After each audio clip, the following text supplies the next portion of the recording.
টি-20 world কাপের ৪র্থ নম্বর match যেখানে মোকাবেলা করে শ্রীলঙ্কা এবং সাউথ আফ্রিকা। তো প্রথমেই শ্রীলঙ্কা ব্যাট করতে নেমে ৭৭ রান করে সব কয়টি উইকেট হারিয়ে ১৯.১ ওভারে। তো শ্রীলঙ্কা কিন্তু সেরকম পারফর্ম করতে পারেনি ব্যাটিংরা, তো অতি দ্রুতই কিন্তু আউট হয়ে যায় এবং ব্যাটিংয়ে সবচেয়ে বেশি রান করে কুশাল ম্যান্ডিস। তিনি ৩০ বলে একটা চারের বিনিময়ে ১৯ রান করে এবং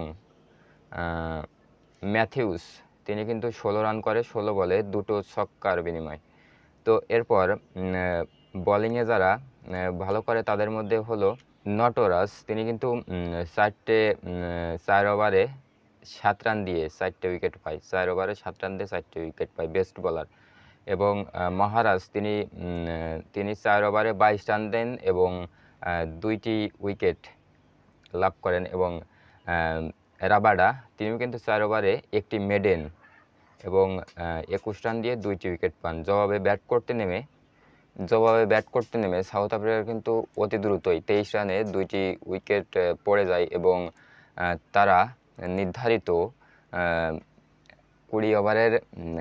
২০ ওভার কিন্তু তাদের লাগেনি। তারা ৮০ রান করে ৪ উইকেটে ১৬.২ বলে। তো চতুর্থ ম্যাচ যেটি সাউথ আফ্রিকা জিতে যায় ১০ ওভারে 58 রানে কিন্তু ৪টে উইকেট পড়ে যায়, ঠিক আছে। 58 রানে ১২ ওভার ৫ বলে ৪টে উইকেট পড়ে যায়। ধীর গতিতে খেলা, কিন্তু এটি ওরা কিন্তু সাউথ আফ্রিকারা কিন্তু মানে সেরকম তাড়াতাড়ি শেষ করতে হবে খেলা সেরকম কিন্তু করেনি, আস্তে আস্তে কিন্তু খেলা শেষ করেছে। তো প্রতিদিনই খেলার আপডেট পেতে আমাদের পেজটি ফলো, চ্যানেলটি সাবস্ক্রাইব করুন। ভিডিওটি পুরো দেখার জন্য আপনাকে অসংখ্য ধন্যবাদ।